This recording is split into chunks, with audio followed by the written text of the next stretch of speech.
अल्हम्दुलिल्लाहिल्लज़ी जअलल मौत वल हयाता लियब्लुवकुम अय्युकुम अहसनु अमला वस्सलातुल अतम्मानुल अकमलान अला सय्यिदिल बशर अल्लज़ी लौलाहु लमा खुलिक़ल इंसु वल जान व अला आलिहि व सहबिहि व मन इत्तबअहुम बि इहसान अम्मा बाद फ़अऊज़ु बिल्लाहि मिनश शैतानिर रजीम बिस्मिल्लाहिर रहमानिर रहीम क़ुल इन कुन्तुम तुहिब्बूनल्लाह फत्तबिऊनी युहब्बिबकुमुल्लाह सदक़ल्लाह व सदक़ रसूलुहुन नबियुल अमीनुल मकीनुल करीम व नहनु अला ज़ालिका लमिनश शाहिदीन व शाकिरीन वल्हम्दुलिल्लाहि रब्बिल आलमीन।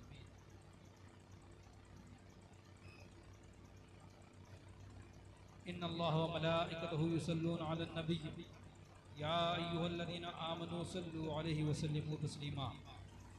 अल्लाहुम्मा सल्लि अला सय्यिदिना मौलाना मुहम्मद वल करम व आलिहिल किराम व इब्निहिल करीम व बारिक व सल्लिम सलातु व सलाम अलैका या रसूलल्लाह। स्टेज पर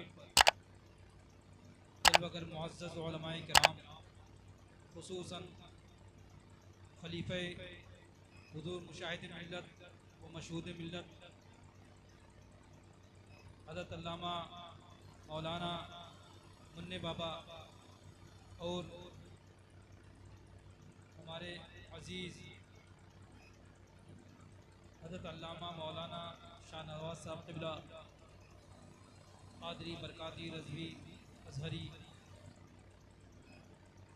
हज़रत मौलाना क़ारी बिलाल साहब क़िबला अज़हरी व मुअज़्ज़ज़ सामिन इकराम व मोहतरम उलमाए किराम, अस्सलामु अलैकुम व रहमतुल्लाहि व बरकातुहू। रात काफ़ी हो गई है, लेकिन इससे भी तारीख़ एक रात है क़ब्र की। इंशाअल्लाह वो रात रोशन रहे। मौलाना शाह नवाज़ साहब क़िबला और क़ारी बिलाल साहब क़िबला हमारे अहबाब साथियों में से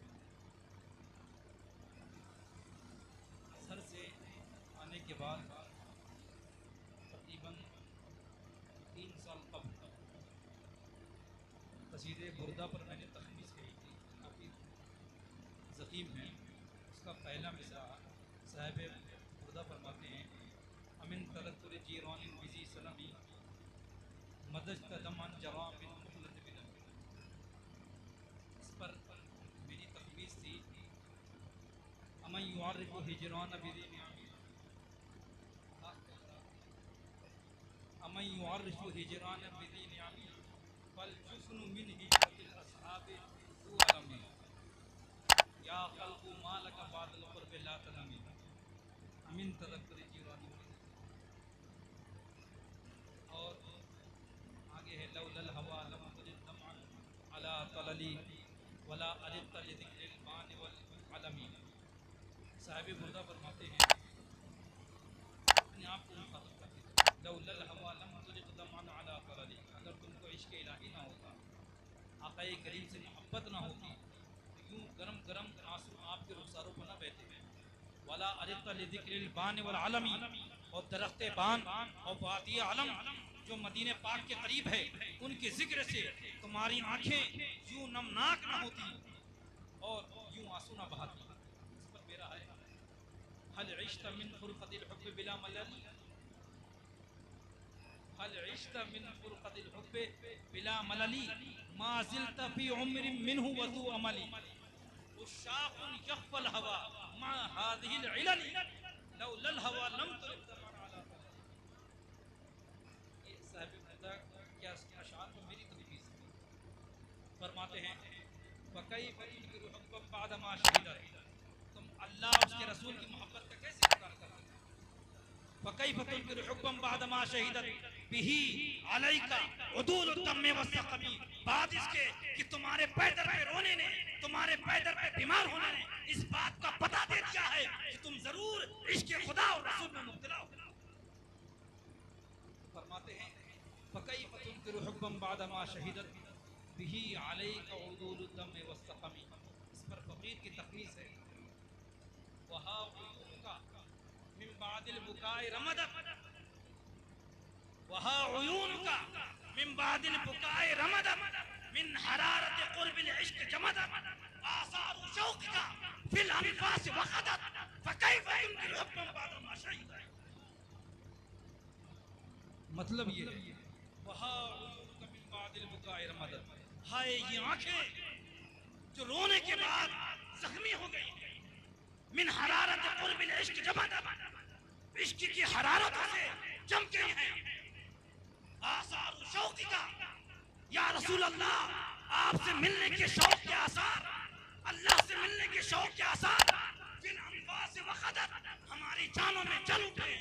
फकैफ तुनकिरु हुब्बन बाद मा शहीद, फिर तुम कैसे अल्लाह और उसके रसूल की मोहब्बत का इनकार करते हो। तवील है, तखमीस काफी तवील है, लेकिन अहबाब को जब देखा तो याद आया कि किसी जमाने में जब लॉकडाउन लगा हुआ था, बड़े अशार कहे थे, एक नज़्म कही थी फ़ुराक़ुल अहिब्बा के नाम से, काफ़ी ज़ख़ीम हुई अरबी है। उस वक्त ये कहा था अमयुआलिबु हिजरान बिदीन अमी वल मिन हिजरतिल अस्हाब ज़ू अलम या क़ल्ब मा लक बअदल क़ुर्ब ला तनम। खैर ये आपके लिए नहीं था, ये उलमा ने दिया, आपके लिए बताता चलूँ। मौलाना शाहनवाज़ साहबुल्लाह ने बड़ा गहरा और बहुत ही संजीदा मौजू छेड़ा, तदफीन, और तदफीन के साथ बाद नब्शुल क़ुबूर, और नब्शुल क़ुबूर के बाद के आसार और वाक़यात। आपको पहले ये बताता चलूँ कि हुज़ूर सय्यद सरकार गौसे पाक को आप कब से जानते हैं। हमने बताया तब से, उलमा ने बताया तब से, मुफ्तियाने किराम ने बताया तब से, हम सुन्नी पैदा हुए तब से, कब से जानते हैं पता है। हदीस पाक में आका करीम ने फरमाया इन्नल अरवाह जुनूदुम मुजन्नदा फमन तारफ़ मिनहा इतलफ़ा वमन तनाकरा मिनहा इख्तलफ़ा। तमाम अरवाहें, तमाम रूहें आलम अरवाह में जमाती फौज दर फौज। इस आलम से पहले ये दुनिया जो है ना, जो असहाब सो रहे हैं कब्र में ना, इससे पहले भी इनकी दुनिया थी, और कब्र में जाने के बाद भी एक दुनिया है, और फिर उसके बाद भी एक दुनिया है, फिर उसके बाद भी एक दुनिया है। आलम अरवाह एक दुनिया है। बंदा आलम अरवाह में हर शख्स था, काफिर हो, मुशरिक हो, हिंदू हो, ईसाई हो, मुसलमान हो, सारे लोग आलम अरवाह में थे, फौज दर फौज की शक्ल में। उसके बाद माँ के बाप के पुश्त में आए, वो भी एक आलम था।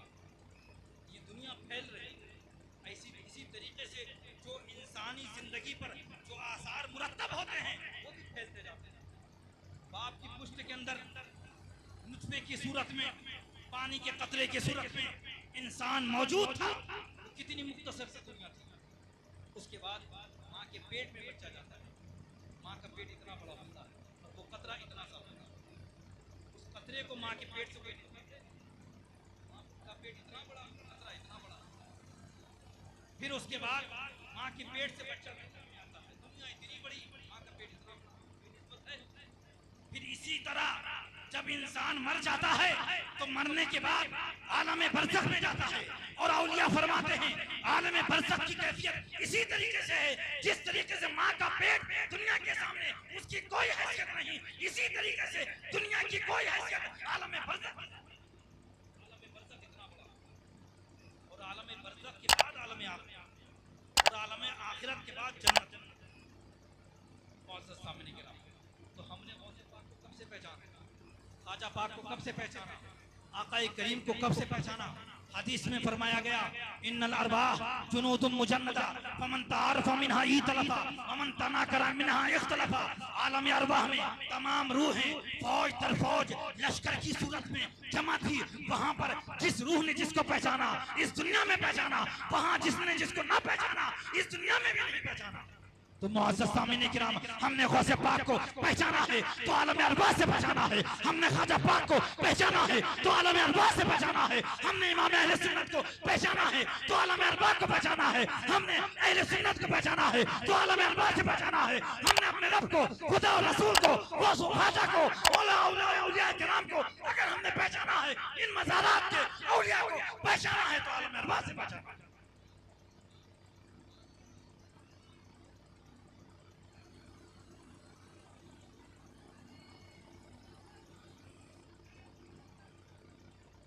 मुअज़्ज़ज़ सामिन किराम, आला हज़रत फरमाते हैं लहद में इश्क़ रुक़शा का दाग लेके चले, अंधेरी रात हुई थी चिराग लेके चले। आपको मालूम है लहद माने होता है कब्र, चिराग माने होता है चिराग। आप सब जानते हो वो चिराग इतना नाजुक होता है, हवाएं चल जाएं तो बुझ जाता है। चिराग ऐसा होता है जब जलता है तो उसमें से धुआं निकलता है। चिराग ऐसा होता है जब चलता है तो उस धुएं के अंदर बदबू होती है। चिराग ऐसा होता है जब वो रोशन होता है तो उसके नीचे अंधेरा होता है। ये जानते हो ना, चिराग की खुसूसियतें हैं। जब वो जलता है हवा चल जाए तो बुझ जाएगा, जब वो जलता है और तो उसके अंदर से धुआं निकलता है, उसके अंदर से बदबू निकलती है, उसके नीचे से अंधेरा होता है। लेकिन आला हज़रत एक और चिराग का जिक्र कर रहे हैं, लहद में इश्क़ रुक़शा का दाग लेके चले, अंधेरी रात सुनी थी चिराग लेके चले।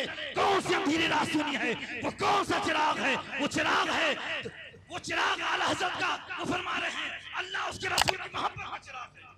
वो कमाल है उसने हुजूर है कि गुमान नफ्स जहां नहीं, यही फूल खास से दूर है, यही शम्मा है कि धुआं धुआं। वो अल्लाह उसके रसूल की मोहब्बत का चिराग है। वो चिराग है जिसकी मोहब्बत, आका की मोहब्बत को चिराग है जिसके अंदर कांटा नहीं है। आका उसके रसूल की मोहब्बत का वो चिराग है जिसके अंदर धुआं नहीं है। वो आका की मोहब्बत का वो चिराग है जिसको बुझ जाने का खौफ नहीं है। वो चिराग है अल्लाह उसके रसूल की मोहब्बत का जिसके अंदर धुआं नहीं है। वो चिराग है अल्लाह उसके रसूल की मोहब्बत का जिसके अंदर उजाला ही उजाला है, जिसके नीचे भी उजाला है, जिसके अंदर भी उजाला है, जिसके बाहर भी उजाला है, जिसके हर तरफ उजाला है। अगर औलिया अल्लाह, आप लोग अगर मोमिनीन अपने दिलों को जिंदा करके, अपने ईमान को जिंदा करके, अपने अकीदों को जिंदा करके अल्लाह उसके रसूल की मोहब्बत का चिराग अपने सीनों में रोशन कर लिया तो मुसलमानों तुम्हारा सीना जिंदा है, तुम्हारी तालीमात जिंदा है, तुम्हारा इलाका जिंदा है, तुम्हारी नस्लें जिंदा है। मर जाओ तो तुम्हारी कब्र जिंदा है। देख लो इन औलिया किराम की कब्र जिंदा है। मुअज़्ज़ज़ सामिन किराम, आपको पता है इनके वालिदैन कौन हैं? आपको पता है किस इलाके से ये लोग आए हैं? आपको पता है ये किस नस्ल से ताल्लुक रखते हैं? नहीं पता है, लेकिन इन्होंने अल्लाह और उसके रसूल की मोहब्बत से अपने सीनों को रोशन किया था तो रब ने इनका मज़ार जिंदा रखा, इनका निशान जिंदा रखा, इनकी कब्र का नूर जिंदा रखा, इनकी बरकतों को जिंदा रखा। इस्लाम इसी तरीके से जिंदा है। दूसरी बात, कब्रें तो इतनी जिंदा हैं। अभी मौलाना शाहनवाज साहब क़िबला ने फरमाया था कि सफीपुर शरीफ में एक मज़ार है जो कब्र से ऊपर है। आपको बताता चलता, अंग्रेज़ों ने जब उनका दौर हुआ था तो कहा ये तो कहानियाँ हम चेक करें तो मज़ार को खोल के उस ज़माने में ज़ियारत कराई जाती थी तो अंगूठे में सुई चुभ हुई और खून निकला। इस तरह इस्लाम चला है। और उसके अलावा आपको बताता चलूं, औलिया कराम मरने के बाद भी जिंदा रहते हैं, अंबिया तो जिंदा रहते हैं। अंबिया के अलावा एक और भी मखलूक है वो भी जिंदा रहती है। कुरान फरमा रहा है वला तक़ूलू लिमन युक़तलू फी सबीलिल्लाहि अमवात बल अहयाउ वलाकिन ला तशऊरून। अल्लाह की राह में जो मरते हैं उनको जिंदा, उनको मुर्दा ना करो, बल अहयाउ, बल्कि वो जिंदा है, वलाकिन ला तशऊरून, लेकिन उनकी जिंदगी का तुमको शऊर। अंबिया किराम के बारे में तो हदीस पाक में है इन्नल्लाह हर्रम अलल अर्दी अन ताकुल अजसादुल अंबिया फनबियुल्लाह हय्युन युरज़क़ून। ज़मीन पर अल्लाह अज़्ज़ व जल ने अंबिया किराम के जिस्म को खाना हराम फरमा दिया है तो वो जिंदा है, कभी नहीं मरेंगे। आपको बताता चलता मानिकपुर शरीफ जहाँ मौलाना शाहनवाज साहब क़िबला है जहाँ के हैं, वहाँ जिनके मज़ार के ताल्लुक़ से बताया सन 1973 में उनकी कब्र खोली जाती है। उन्होंने इशारत दी कि बगल में नीम का दरख्त है, उसकी शाखें मेरे सीने पर गुजर रही हैं, मुझे तकलीफ हो रही है तो इसकी जड़ों को काटो। पाए दर पे इशारतें दी गई तब कब्र खोली गई। आज भी उनके बाल, उनके नाखून वहाँ पर रखे हैं। तो अब इसमें एक मसला ये आता है नब्श कबूर का। मरने के बाद अगर मोमिन को दफना दिया गया तो उसको निकाला जाएगा कि नहीं निकाला जाएगा।